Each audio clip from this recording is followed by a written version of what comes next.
Hey, quick video. Long day, lots of errands.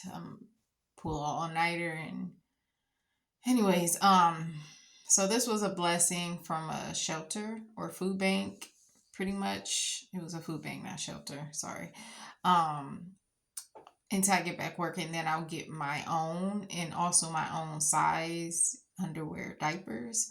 Um, like 3 packs, and then the paddings for bedding I don't need.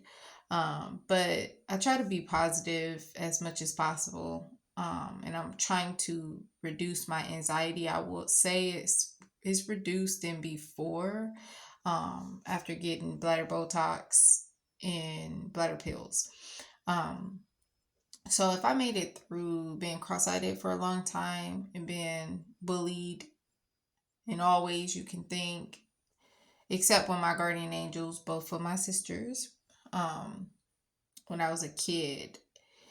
I don't know the exact ages, but I know it was like 6 to 13 and something before, like in kindergarten to before I left elementary school. Like I got it fixed right before we was about to get ready to go to middle school. And I questioned my sister, how am I going to make it? And she mentioned the children going to be mature and the kids going to be mature. That was something to help me believe that. But if I would know. And I recently made a video, which I don't need to share the link or anything, about adult bullies. But anyways, if I made it through that, I try to be positive, because it can be very depressing. And it's really depressing because I caused it by trusting stuff in my body instead of just dealing with what I thought was worse or bad, and really it wasn't. It was, but it wasn't as it is now after the bladder pills and the bladder Botox. And I definitely feel like I failed not just myself, but Jesus, and I never will again in God, by trusting stuff in my temple, which is my body. Um, it's basically like, why are you even a virgin for? Trying to protect your for your temple, piercings and all that stuff don't make you a bad person, okay? So if you have tattoos and piercings, it don't make you a bad person. But in the Bible, it say all those things, even makeup, and makeup isn't a bad thing either unless it make you prideful. But anyways, that's not what I came on here to talk about. I plan on trying to pee in a diaper as long as it takes until the rapture happen or I die. Because I have tried before, but trying in a home I don't really recommend because it was very hard. I literally cried. I can turn into a crybaby because I'm a person who never cried until I was home. When I'm home, I let her for just a little longer.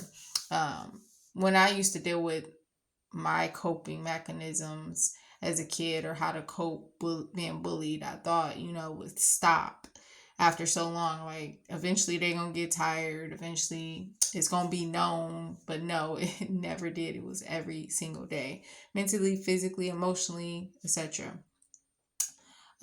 So I didn't cry to people or vent, or I would not even I mean, sometimes I would tell my sisters if it was really physical, which I got my hair pulled by some twins, stuff blowing in my eye, those types of, like, blocked coming down the hallway, those time frames I would, but not like complaining or venting, just try to get help from my siblings. But just the teasing and calling me names and stuff or whatever, I just dealt with on my own. I cried at home by myself. And I'm learning now to not complain or vent.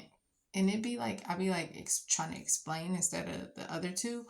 But anyways, this will help my life be a little bit more normal because it's very abnormal and very stressful, frustrating, depressing, um, especially working. But anyways, I feel like, and God said this too shall pass. It could be because the rapture is soon. I don't know. But I feel like if I made it through that and I didn't know if I was going to make it or not, suicidal thoughts, and I heard God's voice, he said no. That's all I remember.